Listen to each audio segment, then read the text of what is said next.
வணக்கங்க. ஜோதிடர் சரவணன் பேசுகிறேன். இன்னைக்கு நம்ம பார்க்க போகிற பதிவு சுக்கிரன் ராகு சேர்க்கை 6ஆம் இடத்து பலன். ஒரு ஜாதகருக்கு 6ஆம் இடத்துல சுக்கிரன் ராகு சேர்ந்திருந்தா அவங்களுடைய வளர்ச்சி எப்படி இருக்கும் அப்படின்னா, அவங்க எந்த மாதிரியான தொழில் செய்வாங்க அப்படின்னு பார்த்தோம்னா, அவங்களுக்கு வாழ்க்கையில் உயர்வு இருக்கா இல்லையா அப்படிங்கிறதையும் பார்க்குறோம். அப்படி பார்க்கும்போதுங்க, சுக்கிரன் ராகு சேர்க்கை இந்த நிலத்துக்கடியில் தண்ணி இருக்கான்னு பார்ப்பாங்க.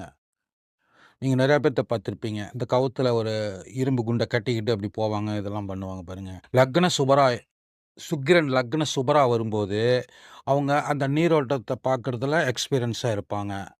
விவசாயம் சம்மந்தப்பட்ட துறைகள்ல அவங்க எக்ஸ்பீரியன்ஸா இருப்பாங்க. நல்ல லாபம் கிடைக்குங்க. சரி, சுக்கிரன் லக்ன பாவரா வந்துச்சுன்னு வச்சுங்களேன், ராகுவின் காரகத்துவம் தான் வேலை செய்யுங்க. ராகுவின் காரகத்துவம் எப்படி வேலை செய்யும் அப்படின்னா, இப்போ பாருங்க கரட்டில இதுலலாம் பாருங்க பாறைங்களெல்லாம் உடைப்பாங்க. கல் உடைக்கிற வேலைக்கு போவாங்க. அதே சுக்கிரன் லக்ன சுபரா வரும்போது, பூமிக்கு அடியில இருக்கிற கல் எடுத்து இந்த மோதிரத்துக்கெல்லாம் போடுவாங்க பாருங்க, டிசைனிங் கல். அதெல்லாம் வந்து அவங்க ரெடி பண்ணி நல்ல லாபம் சம்பாரிப்பாங்க.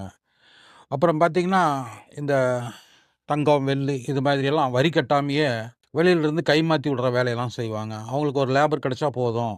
இங்க இருக்க பொருள அங்க கொண்டு போறதுங்க. கவர்மெண்ட்டுக்கு வரி கட்டாம. அந்த மாதிரி செய்வாங்க. எப்படி பார்த்தாலும் உங்களுக்கு சுக்கிரன் ராகு 6ஆம் இடத்துல இருக்கிறது ஒரு நல்ல சுப பலனை தான் குடுக்குங்க.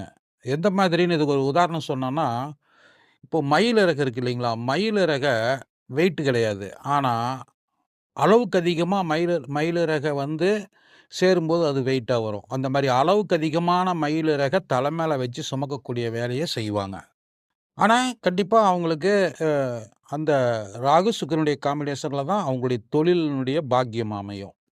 நல்லதா பேசுவோங்க. நல்லதா சிந்திப்போம். எல்லாரும் லைக் பண்ணுங்க, சப்ஸ்கிரைப் பண்ணுங்க. நன்றிங்க, வணக்கங்க.